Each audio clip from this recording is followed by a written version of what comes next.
welcome. We always end up laughing at that opening. We do. We always laugh at the beginning. We always do. Welcome to Doctor Who Time and Space, a weekly father and son Doctor Who podcast with me, Lewis Moon. And me, Dr. Cool. Where we chat about stuff Doctor Who related, including things from the last 7 days. So what are we going to be discussing on this week's show? Did I say what episode number it was? No, I don't think you did actually. It's episode 189 this week. Wowza. 189. Crumbs. Our final normal episode for a few weeks because we've got a few sort of Christmas seasonal and New Year sort of evaluation episodes, because at the end of the year, the last episode, which I think we're filming on New Year's Eve, will be like a look back at 2016 and a look forward to 2017. Yeah. So this week's show? So this week we are discussing what we know so far for Doctor Who Series 10 and Return of Doctor Mysterio. We will also be giving our thoughts on the William Hartnell episode, The War Machines. Yeah. We will be revealing our Christmas randomizer. Ooh. And we'll be giving you some news and views from the Whoniverse. And it's the return of Who to Face. Wow. Assuming we have time. We will. Yeah, we've not, because we've got no class this week, have we? No. Which is the first time for a fair few weeks where we've got no class to discuss. So we're going to be at a bit of a loss, I'm afraid, folks. So if we dry up and stop talking, it's because there's not enough to talk about. There's no class. So what have you been doing this week in this class-free week? Either Who-related or other geeky type things? Well, first let's start with the Doctor Who-related stuff. Yeah. I continued my audio drama, the Chimes Midnight. Okay, it's the Christmas one, yeah? Yeah, it's really good. Is it? It's really good. It's possibly the best one I've listened to. Mm-hmm. I know people like it. It's the Paul McGann one, isn't it? Yes. Yeah. It's a brilliant story. It's good to listen to sort of a story set at Christmas, near Christmas. And I think, I don't know whether there's any other Big Finish Christmas releases. Okay. I mean, we'll talk more about Big Finish later on because we've had some news about next year with Big Finish. Ooh, exciting. So we'll be revealing more about that and the latest Lethbridge Stewart novel. Oh, there's always a new Lethbridge Stewart novel, as we know. Did we not do one last week? I don't think we did. I tried to get you to, and you wouldn't go there because you felt that there was too much news last week, whereas this week is presumably a fairly light week on news, is it? Somewhere in the middle. Okay. So you've been enjoying that?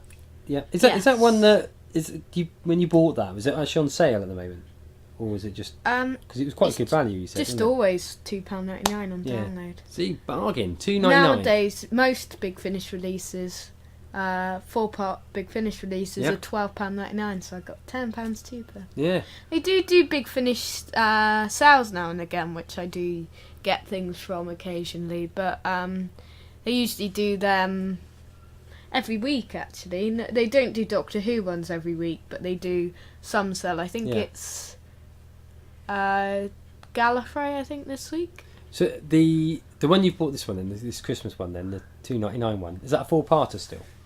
Yes. Let me check what the weekend sale is, if there's any. Yeah.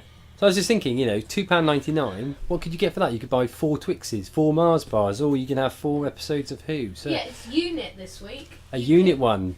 You can get, like, all of the Unit box sets and stuff on sale. So for those people, once they've finished reading all their Lethbridge Stewart novels, can quickly then leap out and get a Unit box set. You can get 50% off, so there's one release with Unit Dominion, which is £40 usually. Yeah. £20. Fantastic.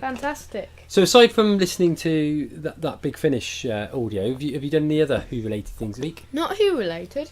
What else have you done then? We did do something sci-fi related together. We did watch the Force Awakens Star Wars film finally last night. Only a year after everybody else in the world. Yes. Yes. What did you think of it? I thought it was really good. Yeah, it was good. It was better than that other trilogy. I quite like I mean, I don't mind I don't mind the other. trilogy. I don't mind the second trilogy, but it was more up to the standards of the first trilogy. Yeah, it had a lot of feel. It still felt a little bit more. Probably the reason I don't like it as much as the original three is it felt a little bit like Walt Disney does Star Wars. It was at times. I know, yeah, I know it was, but and it felt a bit like that to me. But that's a small criticism because it worked well, but it's still there's something that it's lacking that the original three had, and it may just be my childhood. That may be what it was. Because, I think it was still good though. Yeah, but I really enjoyed it, and it was quite a long film, but it didn't feel that long, did it? It didn't. No, it went pretty quickly. So good monsters in it, I thought. Nice to see the original crew. Yeah, it's sort of like all of the old crew in it. Yeah, no, that's right.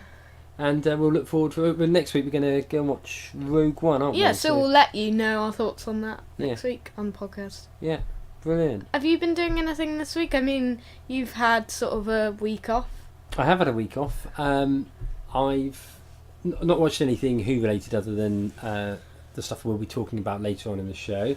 But I've been carrying on watching The Walking Dead, and it was this week's episode picked up again a little bit because the last few have been a little bit slow. I think they're deliberately building up to the end of this series. It's the mid-season finale this week. Yeah. So break.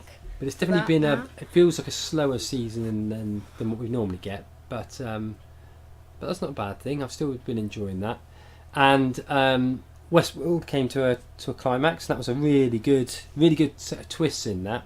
Okay. Which the twists. No spoilers were allowed to share on any of the shows that people may not have watched. But definitely recommend that to people. Some twists that I wasn't expecting. I think a lot of them were widely predicted because, let's face it, the average sort of TV viewer or the average geek seems to be able to usually work out most of the twists and everything. I'm obviously only a part geek because I never do. They always surprise me. And then finally, I think I mentioned last week that I've started working my way through Game of Thrones again, and I've been blitzing that a bit. What series? Where are you on now? I'm about how many am I in?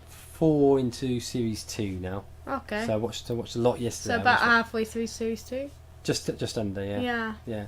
I'm really enjoying watching that again, actually, and there's a lot of things. Because I think since the first time when I watched it, I've read the books in the meantime, so it was good to be able to watch it in the context of having read the books. Yeah. I mean, now it's coming up to Christmas, isn't it? So Yeah. we'll be watching loads of Christmassy or stuff that's on at Christmas on TV. Yeah. Because obviously Christmas Eve is a Saturday, so the good thing is you get day off as well. I do get a good on day Christmas Eve. And I'm going to be watching the Vikings because I noticed it's on. Yeah. And a good old classic 1950s swashbuckler.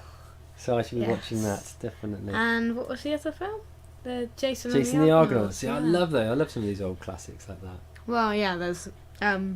usually I watch DVDs on Christmas Eve. Yeah. Just like loads of Christmas films and stuff. You'll no doubt, because you always sort of work your way through the Doctor Who Christmas specials. Yeah, I've only watched one so far because I, it's a weekend... A bit of a different weekend this weekend, so I haven't got my Doctor DVDs with me apart from the War Machines. Mm-hmm. So I won't be able to watch one until Friday. A Christmas special. I will be watching a Christmas special on Friday. That's the plan, is it? Okay. I think I'll be watching The Runaway Bride. And then, of course, we'll be watching a random one. Which isn't that random, but it was randomly selected. Yes, but we picked it. We already know what it is. And we should be revealing that later on in the show. After the review? Yeah, which we will be doing. We'll be doing our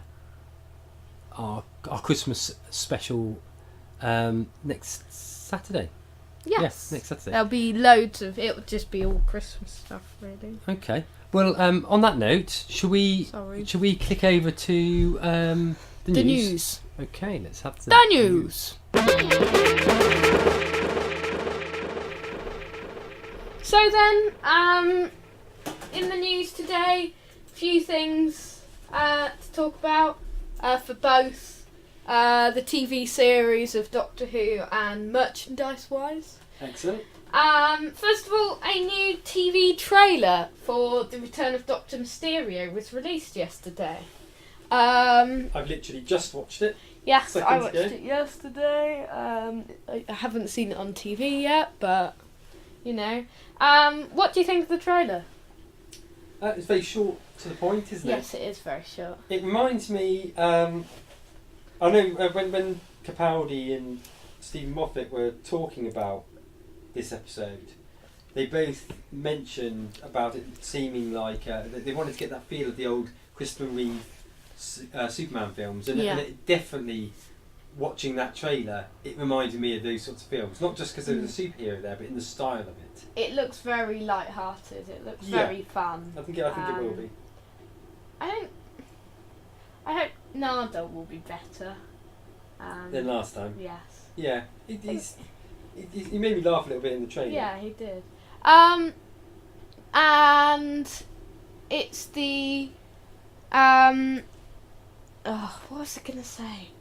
I don't know if is it going to be popular. I mean, Husbands of River Song, I know wasn't popular with quite a few fans, but I know it did have quite a good IMDb rating. It's weird, the Husbands of River Song, because the reviews of it. Because I always tend, after the Doctor Who episodes are on, I always tend to read through all the reviews from the papers and things. Yeah. And I recall that it had really good reviews. Yeah, I loved Husbands of River Song. It was one of my favourite Christmas songs. I did, but it's funny because I really enjoyed it.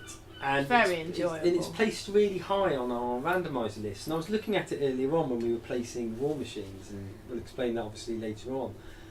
And I was thinking, have I placed Husbands of River Song too high when I was looking at where it sat? But I think that's only because I haven't watched it recently. I mean, I'm going to watch it. I haven't watched it since you watched it. Yeah. I haven't watched it since Boxing Day. I don't know if I've even opened the DVD that I've got of it yet. But I will be watching that. Maybe on Christmas Day itself I will be watching it. Nice. I always watch an episode of Doctor Who on Christmas Day. Yeah. And in the morning.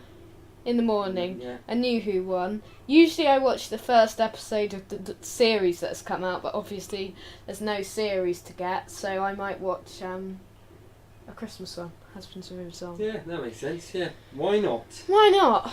So what's anything else to report on Dr. Mysterio? I mean, there have been some clips shown in the BBC trailers. You can catch the two BBC trailers, one which is about 30 seconds, one which is about 3 minutes, I think. I watched both of them. And the 30-second trailer for Return of Dr. Mysterio. They're on the show notes at misslowsmoonadventures.weebly.com. Excellent. And it's not too long to wait now, is it? It's been nearly a year since we last had any proper Who. Yes, I know. Class aside. And the time nearly approaches for the return of the Doctor. Yes. So we should be looking forward to that. Do we have other news, sir? We do. So Peter Capaldi has been talking about his future in Doctor Who and has revealed he still hasn't decided yet whether to stay on for a fourth series. I mean, we've had a lot of rumours about Peter Capaldi staying and leaving. Yeah. We had a rumour a few months ago from Chris about Chris Chibnall's run, and there were rumours that both Capaldi and Pearl McKee, will be leaving alongside Stephen Moffat. Yeah. We also had a similar article to this at the beginning of the year, where Peter Capaldi said he hadn't decided, just after Stephen Moffat was announced to leave, and now he still hasn't.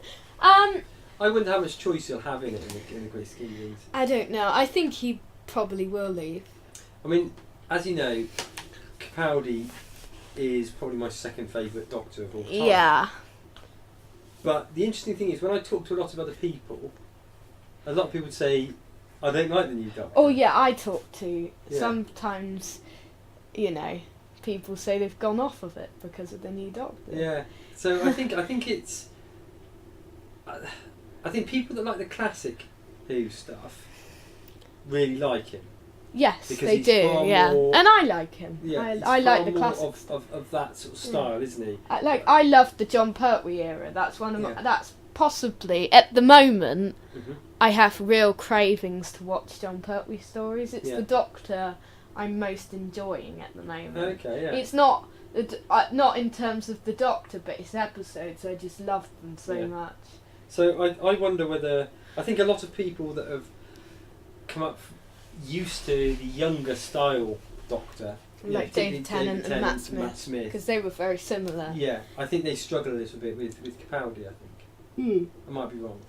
Well, Capaldi said to Wales Online that he'd been asked to stay on, and he hasn't made his mind up about that yet.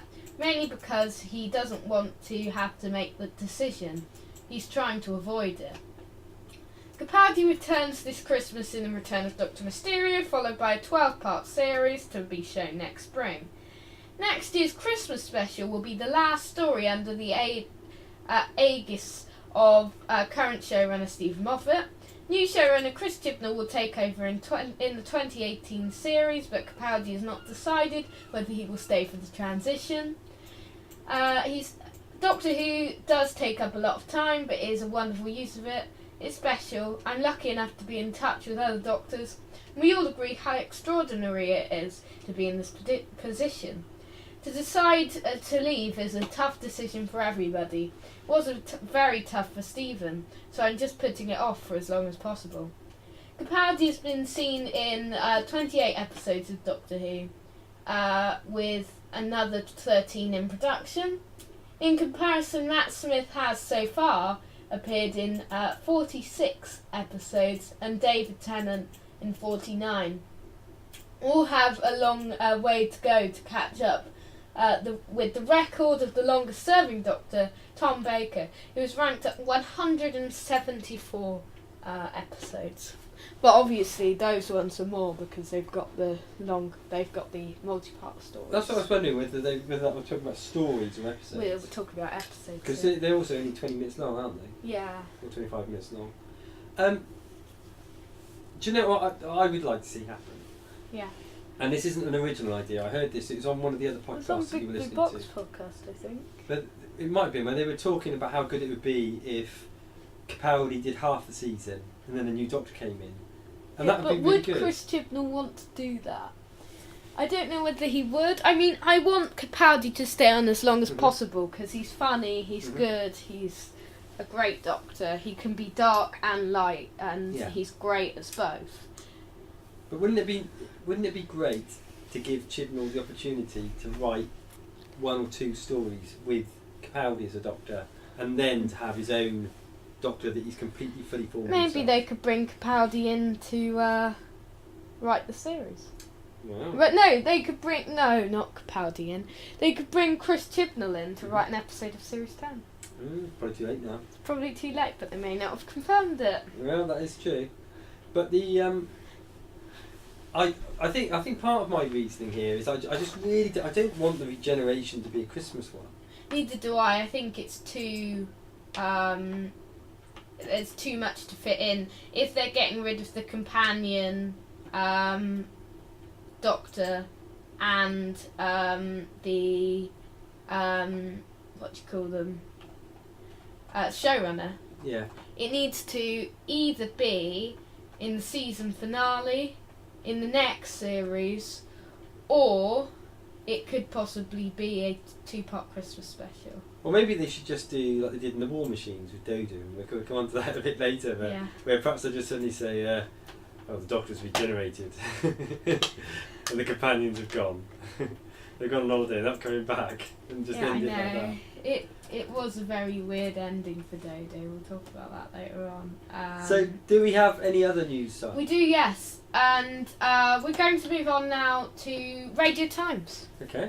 The legendary Christmas issue is out, and I am one of the lucky people to have it. I've refused to pay that money. £4.50. So £4.50 to be told what's on it, because you can buy the Daily Mirror or the Sun and get one of those TV guides for free, or you can buy a cheap version like for £1 like me. Yes. But you don't get your Doctor Who interview that way. No. You don't need a Doctor Who interview because we're going to tell you most of it on here. Right, well, there we go. So today sees the nation. This week saw the nationwide publication of the legendary double edition of Radio Times, which features a second interview with Peter Capaldi in as many weeks. Speaking about where he would go if he could travel in time, the Doctor Who star reflected on his pop idols. He said, "I never saw enough of David Bowie, and the last time he played in London, I had to give up my ticket as I had a job in Eastern Europe. My wife called me from the concert, held her phone up and let me hear the entirety of Heroes. It cost around 40 quid to hear that one song. The Beatles were the soundtrack to our lives. Growing up in the 1960s, I remember hearing She Loves You everywhere. That song is like a time machine. It came out in 1963 when I was 5. Also in 1963, Doctor Who started on the BBC, and the Beatles appeared on it in 1965. They did actually. Yeah, no, that's right. They appeared in The Chase. Do you know? I think me and Capaldi would enjoy going out gigging together because actually his music taste is quite similar to me. Obviously, he likes Bowie, likes the Beatles. He was into all the punk rock stuff. Do you like the Beatles? Yeah. So I reckon me and Capaldi. Obviously, most of the Beatles aren't. Well, half the Beatles aren't with us anymore, and Bowie sadly is gone as well. But if we could go back in time, me and Capaldi could go out gigging. I reckon we'd enjoy that. Yeah. The full item can be read in Radio Times, which also features an interview with UK Prime Minister Theresa May on all things Christmas, speaking about her TV schedule for Christmas would include. She said, "I always like to see Doctor Who on Christmas night, if possible, and a nice Agatha Christie to curl up with. David Suchet was a great poire. He got to a T." So our own Prime Minister likes to watch Doctor Who on Christmas Day.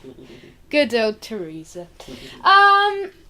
Also, the magazine includes an exclusive photo shoot featuring Doctor Who in New York with Peter Capaldi, Matt Lucas and Justin Chatwin, plus the last part of their competition to win a piece of exclusive artwork. And of course, the full details on this year's Christmas special Return of Dr. Mysterio. And that's the artwork there. We'll put it in the show notes. Mr. Moon, adventures.weebly.com. Fantastic. Yeah. So, anything else to add to that? Or are you going to move on to your next? I'm going to move on to the next article. Big Finish. During the new year. Let me get open the Big Finish website a second, because then it will be much easier to find all of this. Okay, so Big Finish, as you may know, is the audio range for Doctor Who. So the first peak for the main range in 2017 has been revealed. So the... Pardon? You said something. I'm going crazy. Yeah. The first thing to start off the year is a trilogy starring the Fifth Doctor, Tegan, Nyssa and Adric, so the full team united again. Excellent, yeah. For the Starmen, the Conjunts Club and Zoltius. Those were already confirmed releases, but now we move on to the next months and what have been confirmed. In April is the first of 3 special 2-disc collections of 2 stories. The first one is with Peter Davidson as the Fifth Doctor in Alien Heart by Steve Cole and Doctor Who Dalek Soul by Guy Adams. Now this trilogy 2-disc collection thing is different than we've had from Big Finish before, because usually they have done 4 set main range stories where they have sort of 4 half-hour mini episodes, mini stories that they do, but like with a link to do with the characters. This is different because it's got a 2-disc sort of box set of the two on there. The second one is in May, and that's starring Colin Baker's Sixth Doctor in Vortex Ice and Cortex Fire. If I open that in a new link, in a new tab, it's going to be starring Colin Baker and Lisa Greenwood, so she's played Flip. We then move on to June, and Sylvester McCoy is back for Shadow Planet and World Apart. Okay. So those are by A.K. Benedict and Scott Handcock. Love that name, Scott. It's starring the Doctor and Ace together in that story. Alan Barnes comments that there's also going to be later in the year there's going to be a new trilogy for the 7th Doctor, Mel and Ace, including the long-awaited return of the Silurians into the main range. Then a very special one-off adventure for the 5th and Tegan, teamed up with another Doctor's one-time companion. And finally, a full trilogy of adventures featuring the 6th, Constance and Flip, following on from this December's Quicksilver. July... Can I just ask something? Yeah. So Sixth Doctor is Colin Baker. Baker. Who's Constance and Flip? Audio companions. Okay, and when did they come into it in the great scheme of things? In the audios? Yeah, where in the... Because obviously we see the moment that the Doctor dies. Well, Mel, regenerates. the Trial of the Time Lord, the Doctor sees Mel in the future. Okay, It's very confusing. I was just trying to work out when he travelled with these guys. Be between Perry and Mel. Okay. Before the Trial of the Time Lord events happened, I suppose. Okay, that's fine.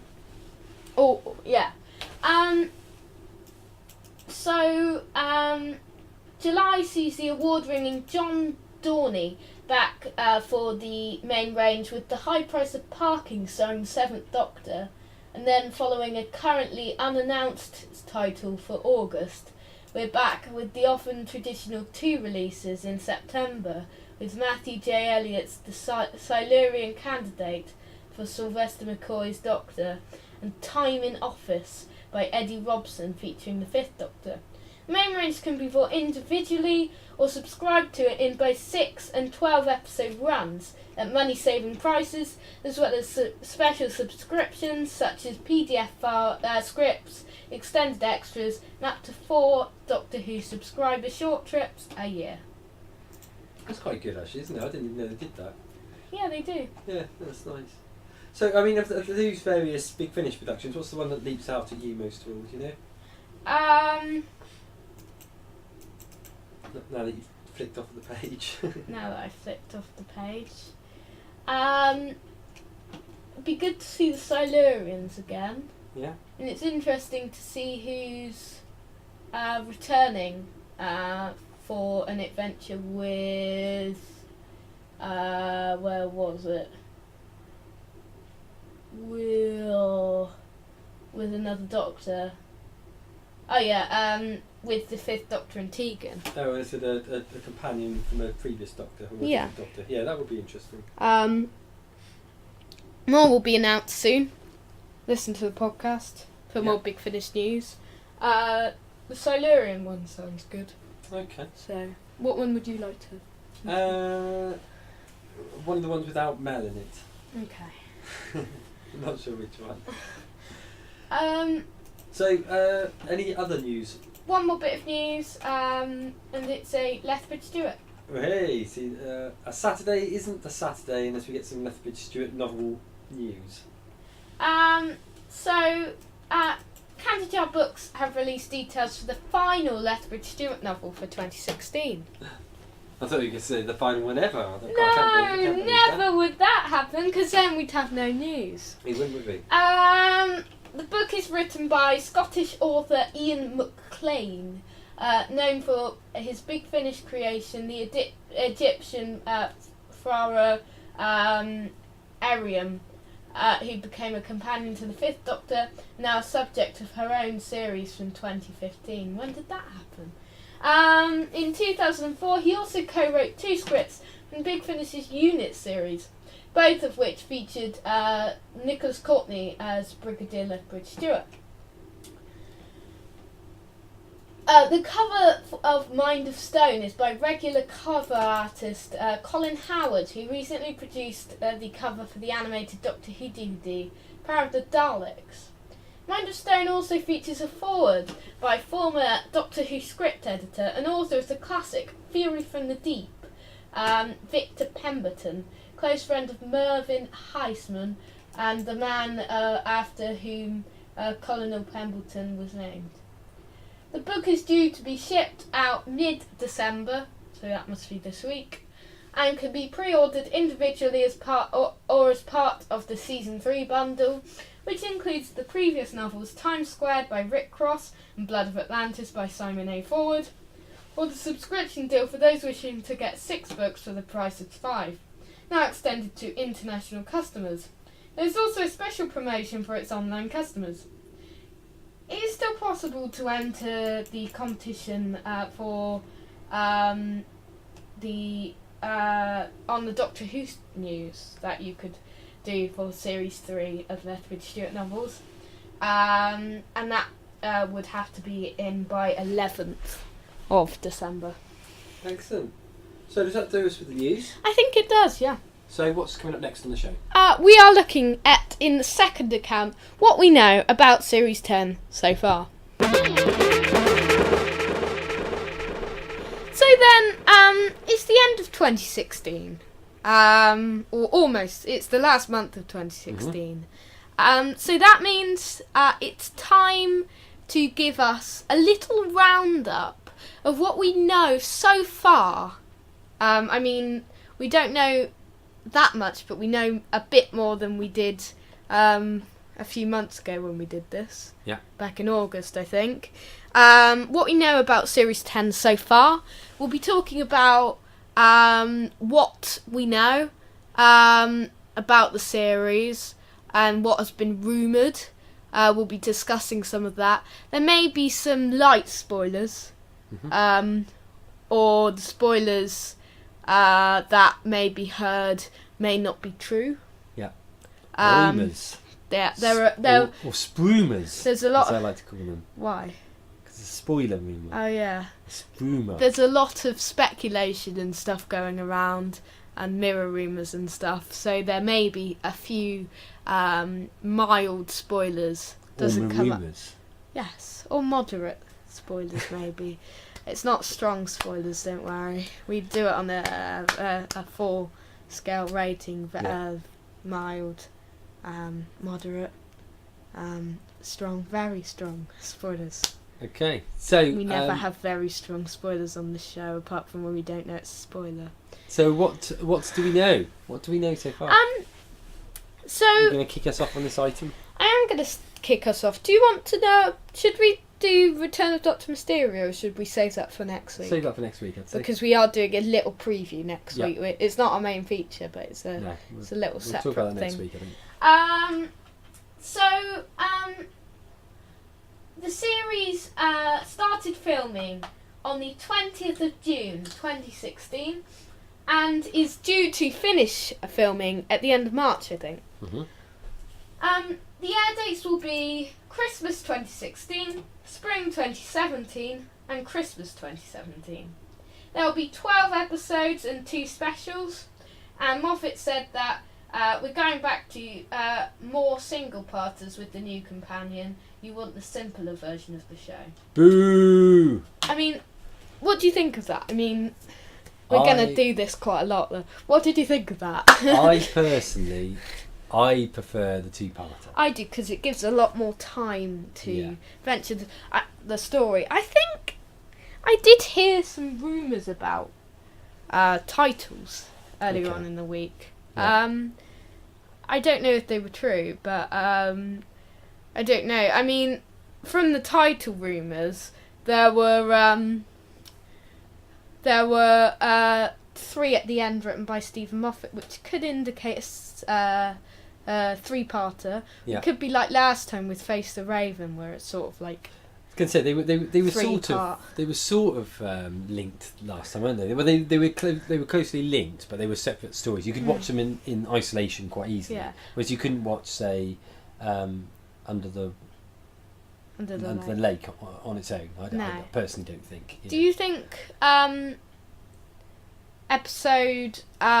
do you think that the only 2-parter will be the final, or the only multi-part story will be the final one? Could well be, yeah. And then the rest are other. The reason that I like the 2-parters is because exactly what you said earlier on about the fact that it gives the stories time to grow a little bit more. It doesn't feel rushed, and often the 1-parters feel a bit rushed to me. Yeah. The other thing is, I really like having cliffhangers. Yeah. And of course, if you've got 1-parters, then you tend to get resolution. You might get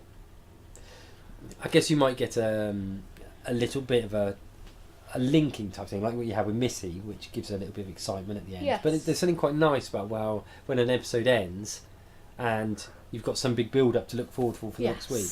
So I will miss the 2-parters. Yeah.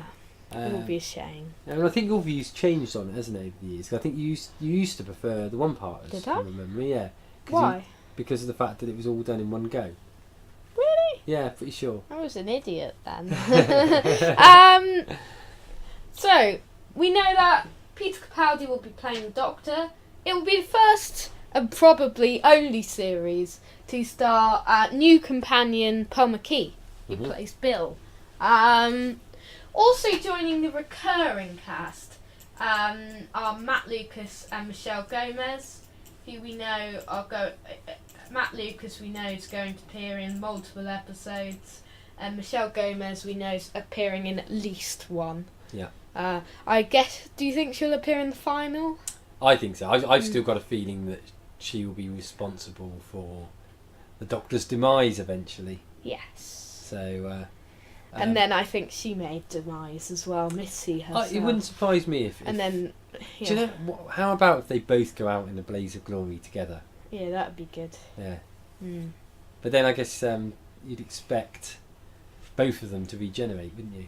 Yes. Or certainly the Doctor to regenerate, or else we'd have no more series. Yes. Which would be a tragedy. We've got other sort of people confirmed to star in it, such as Stephanie Hyam, Mina Anwar, Ralph Little, Jennifer Hennessy, Kaiser Akhtar, Craig Garner, Peter Singh, David Suchet, all sorts of people appearing. What about, is there anyone of that list that jumps out at you that you're really excited about seeing? Not really. I mean, David Suchet is meant to be a good person. He's playing the landlord, we know. What about then, in terms of, we've had, obviously last season we had the Zygons return, we saw the Ice Warriors return in Matt Smith's last season. Do you think we're likely to see any recurring classic monsters aside from the Daleks? Well, what we've seen here are the Daleks, Missy are the returning confirmed villains or monsters, because obviously the Daleks are going to be in it because of that scene from the Friend from the Future. Yeah, I imagine we're not going to see much of the Daleks, don't you? I think it's going to be I think it'll be a Bill introduction thing. Sort of thing. I hate those though. Yeah. The cameos of the Daleks. I wish they just did a Dalek story instead. It doesn't bother me as long as it's... It really annoys me when the Daleks appear unnecessarily. Yeah, but if there is, there's rumour there's contractual obligation, isn't there? They've got to have the Daleks. But why don't they just have them in a proper episode? Personally, I would rather they just occasionally didn't really have them do very much. Really? Yeah. I think I'd rather have one just walk into, I am a Dalek, and then go off again, and then you get something that you haven't seen so often. Yeah. Come into it. So we haven't got any sort of feelings then about whether something like the Sea Devils or... I wish the Sea Devils came. Yeah. Because part of me thinks... You know how Stephen Moffat, I mean, he really likes to make references back to the classic series. It would surprise me if in his last season he didn't go for something. I know he wants to make it like a new, fresh show, but it wouldn't surprise me if he wants to go out with at least one major returning monster from classic series. But there's no confirmation to that yet. Okay, so writers. Yep. We know that's we'll talk about what episodes they're writing in a minute. Stephen Moffat, Frank Cottrell Boyce. Well, no, let's go through them. Stephen Moffat, showrunner. Frank Cottrell Boyce, writer of In the Forest of the Night. Mm-hmm. Sarah Dollard, writer of Face the Raven. Mike Bartlett, new writer. Jamie Matheson, writer of Mummy on the Orient Express, Fat Line, and co-writer of The Girl Who Died. Rona Monroe, the writer of Survival. And Mark Gatiss, the writer of lots of episodes. Okay. What do you think of that array of writers then? I like it. It's really varied, isn't it? It is. The one I'm looking for the most, other than Jamie Matheson, because that would be interesting. Rona Monroe. Is for the writer of the classic series. Yeah, that would be really interesting to see what she does. Yeah, to see how she integrates into the new style of Who. I think it's the first time they've done a writer. Yeah. They've done guest stars and they've done one director before coming from the classic series. Right. So it's going to be that will be interesting, isn't it? I know it's obviously effectively the last classic Who writer, isn't it? Yeah, unless you include the movie. Yes. So that's one of the things I'm looking for most. Do we know all the writers now? Is everybody confirmed, or is there still some gaps in there? There are still some gaps. How many? Do we reckon? 2 episodes that we don't know who it's written by. Okay. Or 3. I guess a lot of it depends on how many Moffat's writing, isn't it? Directors. So Edward Basil Getty, who's directed various episodes of Doctor Who's directing Return of Dr. Mysterio, I think. Mm-hmm. Lawrence Goff, who's directing the first 2. Bill Anderson, who's directing episodes 3 and 4. Charles Palmer, who's directing episode 5. Wayne Yip, who directed 2 episodes of Class. Ed Basil Getty directed the first 3. Oh right, okay. Daniel Nettium, I think he directed the Zygon 2-parter last year. Okay, yeah. And that's all we've got confirmed. Okay. Don't know whether that's all of them. So will we get the much rumoured Peter Jackson will we? direction? Will we? That'd be a great way for Moffat to go out, wouldn't it? Yeah. A big Christmas special done by Peter Jackson. That would be great, but it would have to be 3 hours long. Yeah, that's right. You'd be happy, wouldn't you? Yes. So let's talk about the episodes then. Episode 1, written by Stephen Moffat, directed by Lawrence Goff. It'll mark the introduction of new companion Bill, who will not be appearing in the Christmas special. She's played by Paul McKee. Matt Lucas will also guest star once again as Nardole. Stephanie Hyam has been confirmed to guest star in this episode. Okay. The second episode from In the Forest of the Night writer Frank Cottrell Boyce was part filmed overseas in Spain, with exec producer Brian Minchin says will be serving as a futuristic city in the story. This is the emoji. Oh no, I was just going to get on to that. Okay, sorry, carry on. Rumoured to feature killer robots that have emoji faces. They like to give hugs, then reduce their victims to skeletons. It's going to be interesting, that one, isn't it? Yes. It's going to be interesting. Oh, not, much as anything else, obviously the writers are very renowned writer of... He's a sort of a youth writer again, isn't he? I think so. Is that right? But quite renowned, I gather. But obviously, his In the Forest of the Night story was a little bit slated, wasn't it? Yes. In big, huge numbers of the Who fandom. The Doctor and Bill take a trip into the past in Sarah Dollard's second script, following Face the Raven. Rumoured to feature a snake monster that lives under the Thames. Is that the Victorian one? Yeah. So I really love Victorian Doctor Who episodes. I think this next title's been confirmed, actually. Is it? Okay. The Haunted Hub. Okay. Episode 4. Written by Mike... Wait, let's see the first episode. Yeah, that's not been confirmed. Directed by Bill Anderson and written by Mike Bartlett. So he's the new writer, yeah? Yes. David C. Shea will appear as the landlord. He said he's not playing a Time Lord. Reportedly, we find out why our floorboards squeak. There are giant wood lice in there. Nice. What do you think of the title? The Haunted Hub. Do you think that's true? I think it's meant to be.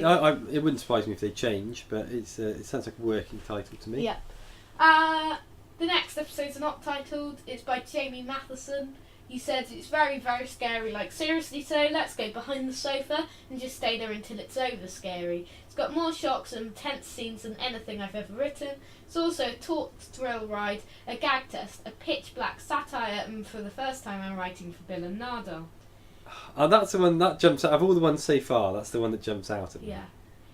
The only one that's had any more details to it is episode 9, called The Eaters of Light. Okay. So classic series writer Rona Munro returns, who previously wrote the 1989 Seventh Doctor Adventure Survival. The episode is said to be haunting. See, again, that one jumps out. I like the ones. I like the sort of ghostly ones. I mean, if I was thinking about what makes a classic Who story, I think the sort of ones in the Victorian era, I think, are often there is really, one with the Sarah really Dollard's writing one. Yeah, that's what I mean. But I mean, what I'm saying is, I really like those ones, and I really like the ones with sort of ghosty things in, like what you had with Under the Lake. That had a good feel. Yes. The basis of Hyde before the very disappointing ending, and there's been numerous ones of a similar sort of nature, hasn't there, over the years? That's all we know so far. We'll be back just before. We'll be doing one more of these What We Know things. Yeah. Just before, probably a couple of weeks, if not the week before Series 10 starts. Okay. So we'll be talking about the What We Know in full. But that will basically be a Season 10 preview sort of thing. We'll no doubt know a lot more by then. Of course it surprises me we don't know more than we do this time. They seem to have kept a lot of it under wraps. Yes. Do you think that's just because there's a lot of spoilers or not? I think, I mean, a lot of it depends. If they're filming a lot more in the studios, then it's easier to keep things secret, isn't it? Yes, it difficult is. when you're out and about in the town. Particularly these days. I mean, going back very briefly to Game of Thrones, there's all sorts of spoilers coming out from that, because where a lot of it's filmed outside, people use drones and things like that to fly above the film site. I'm not sure how true it is, but I'd heard that the makers of it have actually employed eagles to actually take out the drones because people were filming bits. Yeah. Cool. But anyway, that's an aside. Does that take us on to our next section then? It does then. Our next section is our review of First Doctor classic story, The War Machines.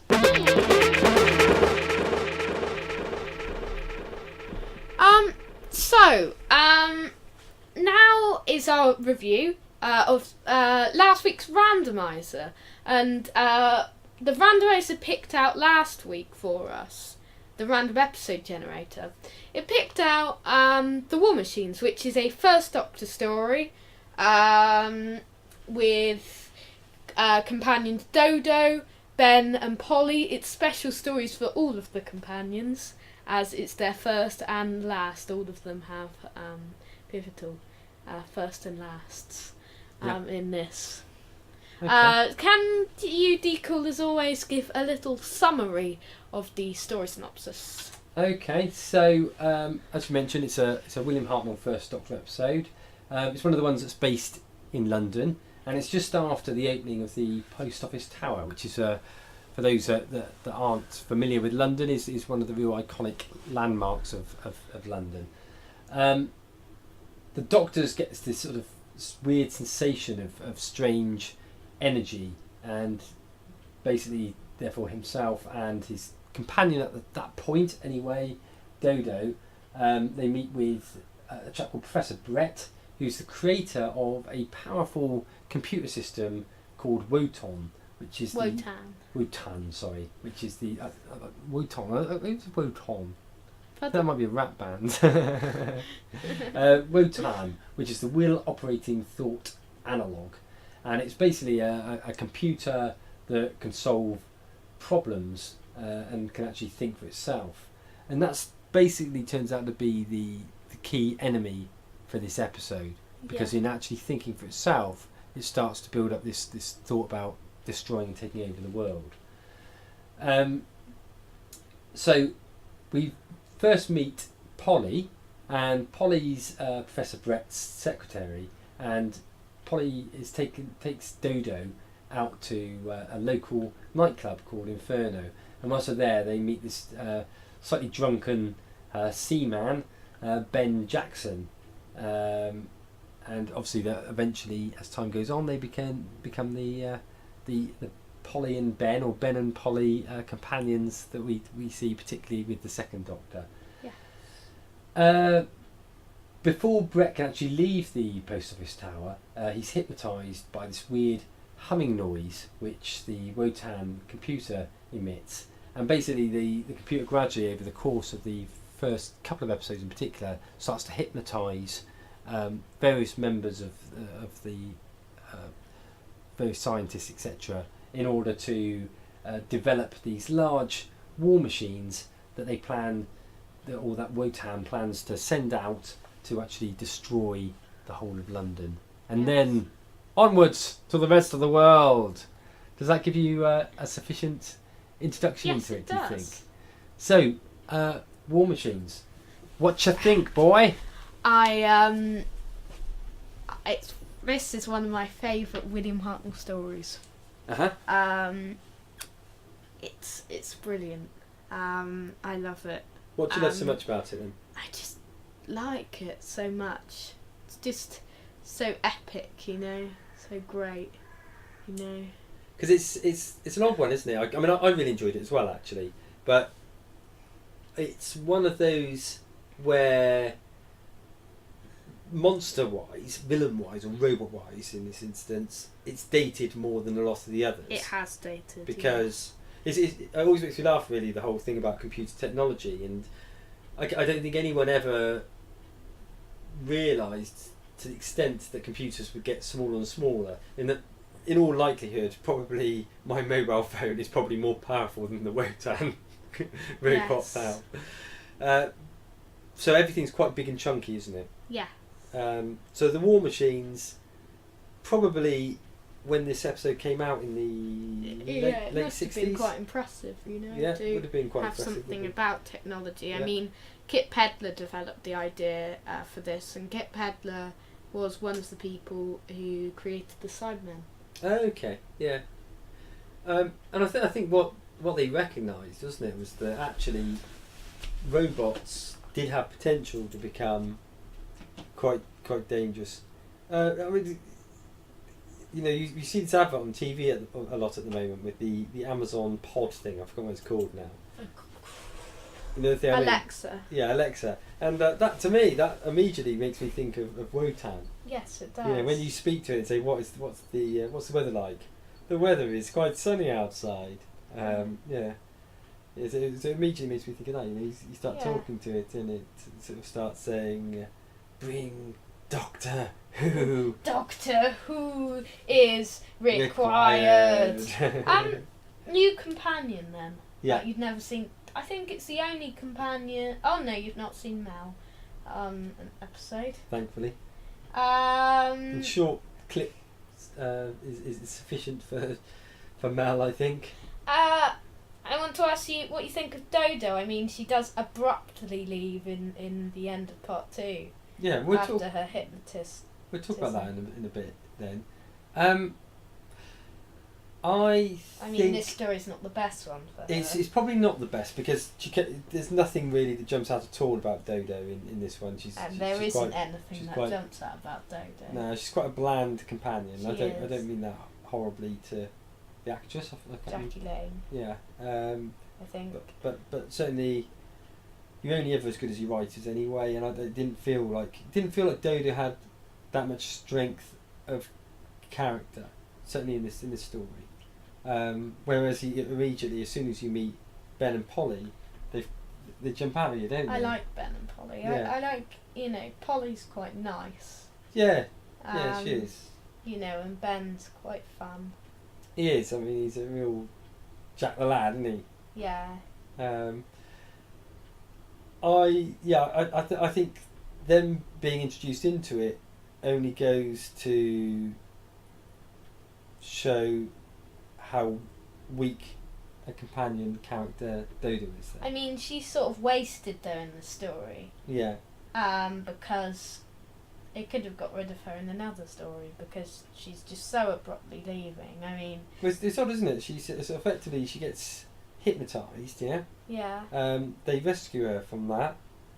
She gets sent off to recover, and then you get right at the end. You get a letter come through and says, "Oh, Dodo's decided that she's staying with family, and you'll never see her again." Yeah. That's it. I know. It's just the abrupt ending of a companion. What do you make of the Doctor in this one? I mean, in the first 3 parts particularly, I think he was in it much more in part 4. Yeah. In the first 3 parts, he wasn't in it much. I mean, what you notice in the early stories is he wasn't in it as much. No. He was sort of a more secondary character. I mean, this story sort of focused around the Wotan development. I mean, Wotan, I called it as well. Wotan development. It had Ben and Polly in more. I think with the first Doctor, he's often the foil for the stories. Yes, it's the way of getting there. Yeah, and I guess part of that is because he's very different in stature to most of the Doctors that we see after that, where he's a sort of like a fairly frail sort of old man, isn't he? Yes. But there's some great shots of him. I think it's the end of episode 3. Yes, it was. Where you get the war machine coming up to him, and you see William Hartnell facing the Wotan war machine. Yes. And it's just a real iconic shot, isn't it? Yeah, it's very famous. So, what do you think of the actual story overall? It's quite good. It's quite a good idea. Yeah. That they're taking over the world by this computer. Yeah. I find it quite interesting. It's quite different, Yeah. It's got a lot of technology reference to it. Yeah. I mean, the monsters are dated and everything, but it's really good. Should we go on to Too Good, Too Bad then? Yeah. Too good, too bad. So, Two good things, two bad things. I'm going to say the introduction of Ben and Polly. It's all good. Yes. Yeah. What am I going to say is my good? I think the concept of the story, the whole idea of the robot that can think for itself, and how dangerous that would actually be, I think would probably be my good. That and the cliffhanger for episode 3. Bad, the war machines are rubbish. They just dated, haven't they? I'm sure Yeah. in their time they looked really, really good. They did. But they have dated now. I'm going to say the lack of character with Dodo. Yeah. Because I feel a bit harsh saying that, because I really don't mean anything bad in terms of the actress or anything. It just doesn't feel like a particularly strong character. No, it doesn't. And it feels like I don't know what the reason for her leaving was. Whether it was just she's actually a little bit dull. We don't need her in it anymore. Let's bring some more lively, sprightly characters in. Yeah. How long was Dodo in it for? Probably the average run of a companion. 6 stories. And was she in it on her own for most of that, or was she in it? No, she was with Stephen. See, I'll be interested to see how she was with Stephen, because I think Stephen's quite a good, interesting. I've only seen one with her and Stephen. Yeah. It's the Ark. Okay. Because most of hers are missing, I think. Okay. Because he seems, if we look at the time medley, he was really good in that, wasn't he? Yeah, he And was. He brings the best out of the companions, I think. So should we go on to scores? Yep. So let's start with character development. Character development. As we said, generally the character development isn't as strong in classic ones as it is with the new ones, where they focus on that far more. But I thought it was good seeing the relationships build between Ben and Polly. Yeah. I will give it probably a 7, I think, for that. Monsters and Villains. Concept 8, actual 7. What would you give it? I'm going to go for the concept, so I'm going to give it an 8. Yeah. Pace. Pace, I think it's pretty well paced. It's not the most exciting of episodes. We'll go on to that in a minute. But it's paced quite well. I'll probably give it a 7, I think, for that. Excitement. It's not the most exciting of episodes, is it? Repeat it again. Yeah, it's not the most exciting of episodes. But that's not a bad thing, 'cause it's not about excitement, really. No. It's more about the whole concept of the computer taking over. I'll give it a 7, I think, for that. And story. Story, probably an 8. I really liked the idea on it. I really liked the locations. I really love the episodes that are based in London. Yes, because as somebody that regularly goes to London, I like to spot places that I've been to, or it's always interesting to see how it looks now as against how it looked in, say, the 60s or 70s. Yeah, that's 37 out of 50. Our scores. Okay. What would you give it as an overall score? You can use points for this one. I would give it something like about a 7.8, something like that. Get overall, you're going to give it a solid 8. Okay. Good stuff. So definitely. Finally, I've given a higher score than you. Yes, yeah. Definitely enjoyed it. Yeah, really enjoyed it. Whether or not it's, I know with you said that it's one of your favourite William Hartnell ones. Yes. I preferred the Time Meddler. Oh no, I don't. I think War Machines is probably better, but there's something I liked about the Time Meddler more. Okay, that doesn't make sense. Well, no, don't explain it, please. No, I think I'm going to have to explain it very slightly, but just 3 hours later. Just something about the feel of the Time Meddler I really liked, but I think probably the story is better for the War Machine. Yeah. So, should we move on to our Christmas randomizer then? So Christmas randomizer. So, did you want to explain the randomizer first of all, even though we're not going to press the button today? So the randomizer is an Excel spreadsheet which has every single Doctor Who story so far, even the missing ones, even the ones you don't have yet. We press it, and it comes up with a random episode for us to watch the next week. This week, a couple of weeks ago, we set up a special Christmas randomizer with every Christmas episode apart from 2 which we watched last year, which were Husbands of River Song and The Next Doctor. Should I announce what's going to be on the Christmas randomizer? So we pressed the randomizer last week, was it? Yes. Can you do a drum roll, please? Okay. Drum roll. Our Christmas randomizer will be Last Christmas. Last Christmas I gave you my heart, and the very next day you gave it away. I'm looking forward for seeing Last Christmas again, actually, because I really enjoyed it at the time. I know. Yeah, looking forward for that. Yeah, it's got Santa himself in it. It has, and it's funny because I wasn't looking forward for the Last Christmas one, because I always thought, although I really like the guy that plays Santa, whose name I've forgotten, Nick Frost. I really like him, but the whole idea of having Santa Claus himself in an episode was a bit stupid. But actually, the way that it worked was really good. Yes, and we'll talk about that next week. Yeah.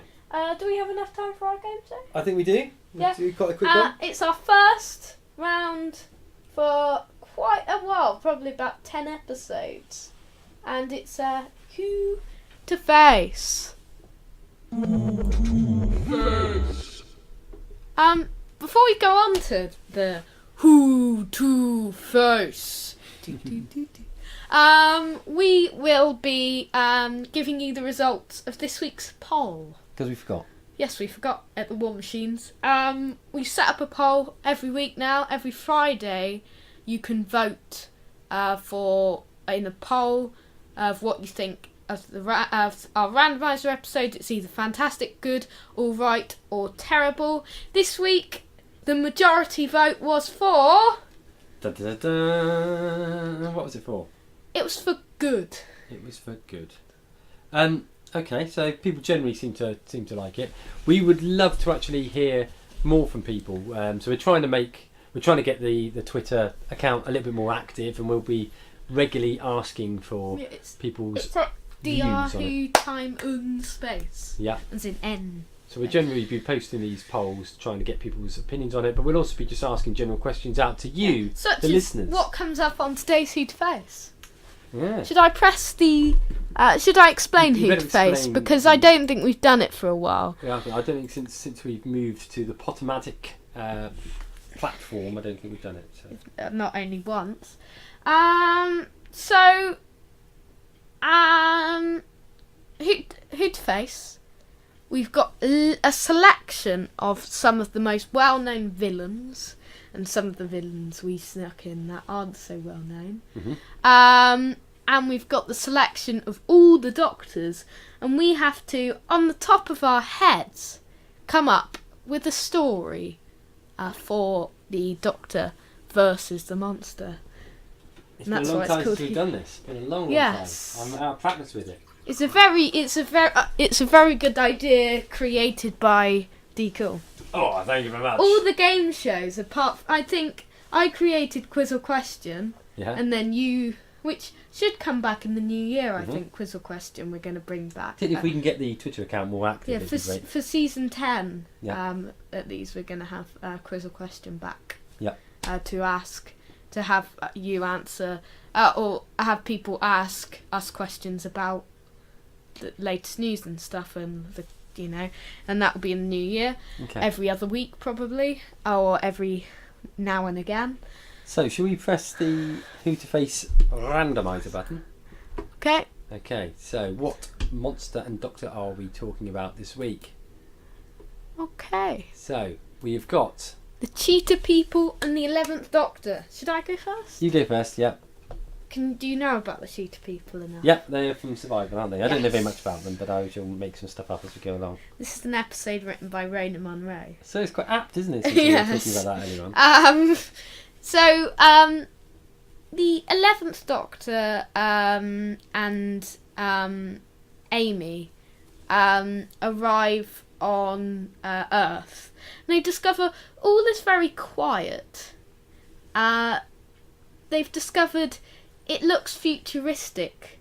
The sky is purple, and things are very weird. It's a very desolate sort of desert planet now. They discover it's not Earth after all. It's the planet of the Cheetah People, and they discover that they have to survive there when their TARDIS is stolen by the Cheetah People, and it is whisked off into the time vortex. So they're trapped on the planet of the Cheetah People. The Doctor and Amy have to team up with a group of vicious cannibals who the Doctor and Amy don't really know if they can trust them or whether they're going to eat them. But the Cheetah People come. There's a big war between the cannibals and the Cheetah People.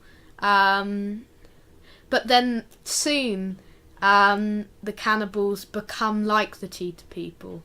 They've become so vicious and violent that they have become now like the Cheetah People. So the Doctor and Amy find themselves isolated against an army of thousands of people, human and Cheetah People. Can they escape from the planet of the Cheetah People? And that's what it's called, the planet of the Cheetah People. Oh, I was going to ask you what it's called. Yes. Yeah, good, I like it. So I go straight in with mine? Yes. Mine is going to be called, and it harks back to the original one, The Survivor. Ooh. Okay. And it's featuring the 11th Doctor, Matt Smith, Yes. with Clara. Okay. Okay. And this is an adventure that happens not long after the one where they're stuck in the TARDIS. I forgot what it was called. Journey to the Centre. Journey to the Centre of the TARDIS, yeah. And the TARDIS is still sort of malfunctioning a little bit after that incident. Yeah. And it plummets them into this sort of very apocalyptic type desert planet. Okay.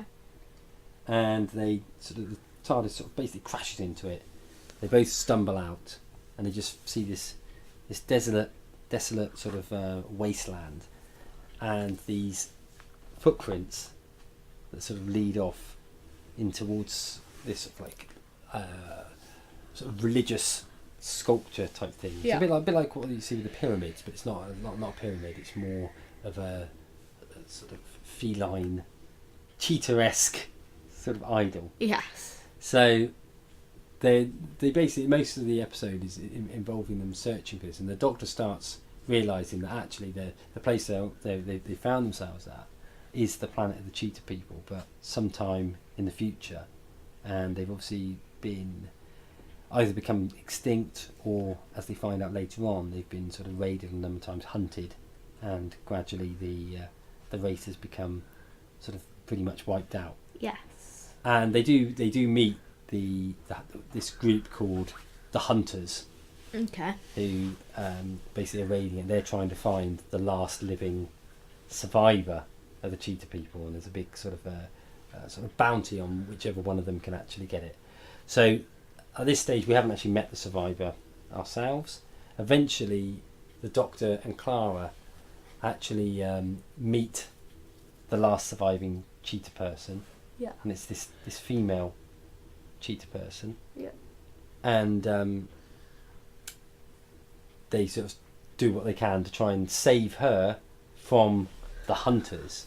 But then when eventually the Hunters track them down, they let the cheetah person go, because that isn't what they're really after. That it isn't the cheetah person that is the survivor, but what they find is inside the idol is one of the Claras from the future, as like an old lady, and Really? She's got this wisdom, but then she sort of like she fades away before they can actually get it. Oh, cool. So there we are. That's my story. Cool. For Yeah. the survivor. Great. So, hope you enjoyed that. Yeah, I ladies did. and gentlemen. We'd love to hear your stories. Yes. I'm sure you can beat me. I'm sure you can beat me. No, you can't beat that one. So, come up with your own sort of what do we think? Who to face. Your who to face in a tweet. So, in a single tweet, can you give us a very basic idea for a story? Obviously, you're not going to be able to expand on it to the extent you can always send us a link on email. Yeah, or add something to the bottom of if you're viewing this via YouTube, as a lot of people do. Feel free to actually add a comment on there, or add a comment on the Podomatic site. You could always. Should we share our email or not? Yeah, just give all the contact details now. Yeah. So you could tell us at drwho space, and you could send us a link there as a short, worded story. 140 words, is it? It's something like that, isn't it, on Twitter? Yeah. Then you've got you can send us at mistlessmoon at btinternet.com. You can send us any story details you want. Yep. So we'd like to hear that. We'd also, obviously, whilst we're talking about that, we'd love to hear your comments on the War Machines. We'd love to. We'll be setting up another poll at the end of the show. For next week, sorry. And we'd love to hear your thoughts on what we know about Series 10. Yeah. What's coming up next week then? It's episode 190, and it's our Christmas special. Hey, Ooh, so you might hear us. Christmas, You might hear us eating mince pies and knocking back Yule logs whilst we present the show. It's a very festive special. Yeah. Do you think the main feature should be the preview? I think so, yeah. Yeah, we will be previewing the return of Dr. Mysterio, this year's Christmas special, by talking about all the details we know so far, including trailers, galleries, clips, all sorts of things. under What We Know guide, like we did to Series 10, about the return of Dr. Mysterio. Can I add a bit to that as well? Yep. I think we should also discuss what we think makes a good Christmas Doctor Who. Yes. Yeah? Yes, I think so we should. we can talk a little bit about what we think has worked and what hasn't worked since they've brought Christmas specials in. They're sort of running out of ideas. So we can... we're trying to give them some new ones. Yes. But that's very hard because there aren't many things you can do for sci-fi with Christmas. Yeah. What other things are there? So we'll be giving our thoughts on the Christmas episode that we'll be watching. That I've forgotten which one it is. Son of Santa. I can't say. It's illegal for me to say 12th Doctor. Oh, Last Christmas. Yeah. We'll be giving our thoughts on Last Christmas. Was my next clue. Okay. Then we've got a very festive. We're going to have a festive special of 3-minute rant. Would that work? Oh, I think we could do. Yeah, we could try and do that. Or Who to Face again. No, I think we'll do it. 3-minute rant. Actually, perhaps we should do a Who to Face. Yeah. Perhaps maybe we should do a Christmas Christmas story Who to Face. Yes. Yeah, I think we'll do that. And that's probably other than that, we'll have our normal Who news and views from the Whoniverse. Alright, and I think that's about it. I think it probably will be, yeah. Tell us your thoughts on anything from the last 7 days in Doctor Who universe in terms of news and talking about our main feature from this week, next week, our review, randomizer stories, our Christmas randomizer. And I mean, next week we will wish you a Merry Christmas, but we'd like to tell you that next week, will it be would it be normal time? Normal time, I reckon, yeah. Yeah, next week will be the last show for a little while. Yeah. We're taking a longer than a week break. Yeah, but still we'll be back within... It won't be 2 weeks. It's 10-day break. Because of the way Christmas falls, Christmas Day, yeah, Christmas Eve being on the Saturday, yeah, we'll be doing it a few days later. We're not, we can't, due to family things, due to... Holiday Tuesday. Holiday Tuesday will be when that episode. But next Saturday we will be back for the final Saturday episode for a while. So thank you very much. I've been Dr. Cool. And I've been Lewis Moon. We'll see you next time. Same time. Same space. I love that bit. Goodbye. Bye.